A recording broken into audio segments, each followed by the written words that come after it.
बिस्मिल्लाहिर्रहमानिर्रहीम। अस्सलाम वालेकुम नाज़रीन, इस उम्मीद के साथ कि आप सब लोग खैरियत से होंगे। फॉरेन फंडिंग केस में इमरान खान की तारीखी फतह। Shahbaz Gill case Islamabad high court ने बड़ा फैसला सुना दिया। लंदन वालों का शहबाज हुकूमत को साफ इनकार। नवाज शरीफ इजलास छोड़ कर चले गए। मिफ्ता इस्माइल भी बगावत पर उतर आया। ये तमाम तर तफसीलात आज के हम इस वीडियो में आपके साथ शेयर करेंगे। वीडियो की तफसील में जाने से पहले आप हमारे चैनल को सब्सक्राइब करें, वीडियो को लाइक करें और कमेंट्स बॉक्स में अपनी कीमती आरा से ज़रूर रखा करें। ममनुआ फंडिंग केस का फैसला इलेक्शन कमीशन ने इमरान खान के खिलाफ सुनाया था। इस फैसले के तहत इलेक्शन कमीशन ने जो शोकॉज का लेटर दिया था उसके खिलाफ तहरीक इंसाफ ने इस्लामाबाद हाई कोर्ट से रुजू किया था। आज इस केस की समाअत हुई है और आपको याद होगा कि हाई कोर्ट के चीफ जस्टिस अतर मिनल्ला छुट्टियों पर बैरून मुल्क गए हुए हैं और जस्टिस आमिर फारूक इस केस के हवाले से अपने फ़राइज़ अदा कर रहे हैं। और आज हुकूमत की तरफ से एडवोकेट जनरल इस्लामाबाद और दूसरी तरफ से शोएब शहीन एडवोकेट पेश हुए हैं। तहरीक इंसाफ के वकील अनवर मंसूर ने इस्लामाबाद हाई कोर्ट में दलाइल दिए हैं और कहा कि इलेक्शन कमीशन को पीटीआई के खिलाफ किसी भी कार्रवाई से रोका जाए। ये उन्होंने इस बुनियाद पर बात की है क्योंकि यहाँ पर ये कहा गया है कि ममनुआ फंडिंग के हमारे जो बहुत सारे अकाउंट्स हैं वो शामिल नहीं किए गए और इलेक्शन कमीशन का ये फैसला दुरुस्त नहीं, क्योंकि पीटीआई ने जिन अकाउंट्स की मालूमात फराहम की हुई थी वो इस फैसले में मौजूद ही नहीं है। और इलेक्शन कमीशन को बताया कि कुछ अकाउंट्स की डिटेल कुछ वजूहात की बिना पर ज़रूरी नहीं और हमारे मरकज़ी अकाउंट से कुछ रकम सूबाई सरबराहान को भी भेजी गई है। इस पर कायम मुकाम जस्टिस ने ये रिमार्क्स दिए कि जहाँ तक मुझे याद पड़ता है ये वली खान केस के बाद इस नोयत का पहला केस है जिस केस में रेफरेंस भेज दिया गया था और इस केस में रेफरेंस नहीं भेजा गया। कहीं लार्जर बेंच को ये केस भिजवा देता हूँ, जब आप कहें इसकी समाअत मुकर्रर कर देता हूँ। हाई कोर्ट ने दोनों फ्रीकैन को नोटिस जारी कर दिया और समाअत को मुलतवी कर दिया गया है और लार्जर बेंच तश्कील देने का हुक्मनामा जारी कर दिया गया और 18 अगस्त को लार्जर बेंच ममनुआ फंडिंग केस के हवाले से अपना फैसला सुनाएगा। और नाज़रीन, जैसा कि मैंने आपको अपनी पिछली वीडियो में बताया कि रिमांड की वजह से शहबाज गिल की इन्वेस्टिगेशन रुक गई है और हुकूमत क्योंकि शहबाज गिल से अहम डिवाइसेस रिकवर करना चाहती है, इसलिए आज हाई कोर्ट के अंदर इस केस की समाअत हुई। हाई कोर्ट के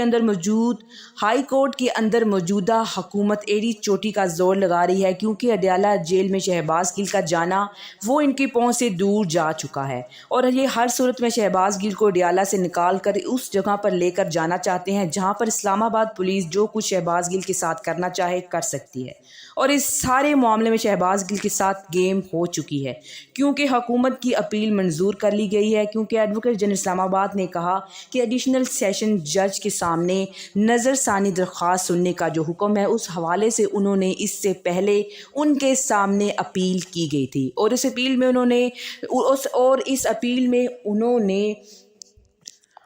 अपील में उन्होंने लोअर कोर्ट के फैसले को बरकरार रखा था और शहबाज गिल को जुडिशल रिमांड के ऊपर अडयाला जेल भेज दिया गया था। लेकिन क्योंकि हुकूमत हर सूरत में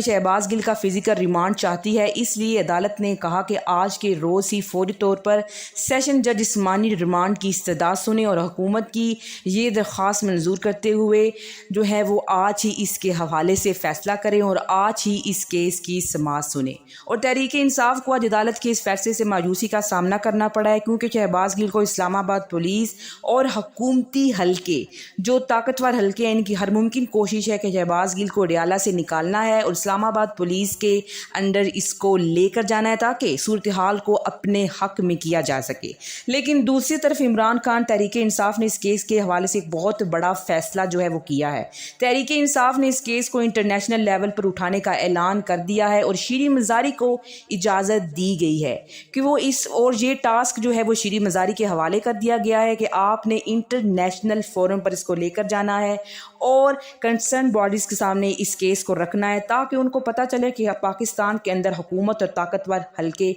इस सिलसिले में क्या कार्रवाइयाँ कर रहे हैं। اور ناظرین، جیسا کہ میں نے آپ کو اپنی پچھلی ویڈیو میں بتایا تھا، حکومت کس طرح سے 15 دن سے عوام کو اس بات کا لالچ دے رہی تھی کہ جو پیٹرولیم مصنوعات ہیں ان کی قیمتوں میں جو ہے وہ کمی کر دی جائے گی، لیکن آپ نے دیکھا کس طرح کی لیکن انہوں نے پیٹرولیم کی مصنوعات میں کمی کرنے کے بجائے اس میں مزید اضافہ کر دیا۔ اور دوسری طرف حامد میر اور غریدہ فاروقی، جو کہ حکومت کی پیٹرولیم مصنوعات میں کمی کے حوالے سے جو خبریں تھیں ان کی بھرپور تائید کرتے ہوئے نظر آ رہے تھے، اور آج ان کو بھی حکومت کے اس فیصلے کو ڈیفینڈ کرنا جو ہے وہ مشکل ہو گیا ہے۔ اور ادھر وسیم عباسی نے ٹویٹ کیا اور ادھر مریم نواز فوراً میدان میں آئی اور انہوں نے کہا کہ میں عوام کے ساتھ کھڑی ہوں، اس فیصلے کی تائید نہیں کر سکتے جبکہ اگر یہ عوام کا اتنا ہی خیال رکھتے ہیں تو پھر یہ فیصلہ کیا ہی کیوں۔ اور اس حوالے سے مریم نواز کا جو ٹویٹ بھی سامنے آیا، اور اس میں وہ کہتی ہیں کہ میاں صاحب نے بھی اس کی سخت مخالفت کی ہے اور یہاں تک کہہ دیا ہے کہ میں مزید ایک پیسے کا بوجھ بھی عوام کے اوپر نہیں ڈال سکتا، اور اگر حکومت کی کوئی مجبوری ہے تو میں اس فیصلے میں شامل نہیں ہوں۔ اور نواز شریف پارٹی کے اس اجلاس کی میٹنگ کو چھوڑ کر چلے گئے۔ یہ ایک ڈرامہ کرنے کی کوشش کر رہے ہیں، یہ عوام کو بہلانے کی کوشش کی جا رہی ہے اور ان کو بے وقوف بنانے کی کوشش ہے۔ جبکہ یہاں پر یہ سوال اٹھتا ہے کہ کیا نون لیگ نواز شریف کی مرضی کے بغیر کوئی فیصلہ کر سکتی ہے، یا پھر نواز شریف کے ہاتھ سے یہ پارٹی نکل چکی ہے؟ اور دوسری طرف حمزہ شہباز کو دوبارہ پنجاب کے اندر اپوزیشن لیڈر کے طور پر لانے کا فیصلہ کر لیا گیا۔ اب یہ سوال ہے کہ کیا یہ بھی شہباز شریف کا فیصلہ ہے؟ لیکن یہ صرف عوام کو بے وقوف بنانا چاہتے ہیں تاکہ نواز شریف اور ان کی بیٹی کا دامن تو پاک رہے اور سارا کا سارا الزام شہباز شریف اور ان کے بیٹے کے اوپر آ جائے۔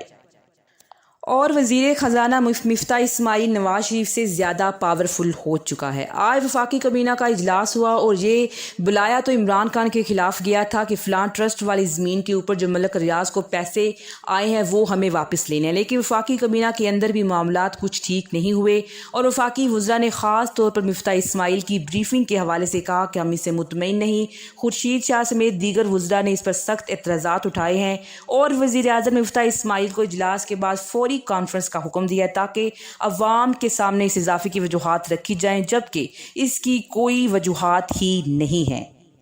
اور مفتاح اسماعیل کے بارے میں مسلم لیگ نون کے جو پارٹی کے بندے ہیں وہ خود ہی کہنا شروع ہو چکے ہیں کہ مفتاح اسماعیل پارٹی کے امیج کو خراب کرنے والا شخص ہے اور یہ شخص پارٹی کو ذلیل کر رہا ہے۔ وجہ یہ ہے کہ مفتاح اسماعیل اسٹیبلشمنٹ کا بندہ ہے اور اس کی ڈوریاں کوئی اور ہی ہلاتا ہے اور یہ شخص ملک میں بحران پیدا کرنا چاہتا ہے اور یہی شخص ملک میں بحران پیدا کرتا ہے۔ جبکہ ناظرین، یہ حقیقت ہے، جیو نیوز پر رات کو بھی مفتاح اسماعیل کا یہ بیان سامنے آیا کہ پیٹرولیم کی مصنوعات میں واضح طور پر کمی کی جائے گی، لیکن جو کمی کی گئی ہے وہ آپ لوگوں کے سامنے ہے اور کمی کرنے کی بجائے پیٹرولیم مصنوعات میں اضافہ کیا گیا ہے۔ اور وزیر خزانہ مفتاح اسماعیل پچھلے 4-5 مہینوں سے ملکی معیشت کا بیڑا اسی طرح سے غرق کر رہے ہیں۔ وہ کہتے کچھ اور ہیں، کرتے کچھ اور ہیں اور دکھاتے کچھ اور ہیں، اور اب مسلم لیگ نون کی اپنی پارٹی کے لوگ بھی مفتاح اسماعیل کے خلاف ہو چکے ہیں۔ اب تک کے لیے اتنا ہی، اسی کے ساتھ مجھے اجازت دیجیے، ملتے ہیں ایک اور نئی ویڈیو کے ساتھ۔ اللہ نگہبان، اللہ نگہبان، اللہ نگہبان، اللہ نگہبان، اللہ نگہبان، اللہ نگہبان۔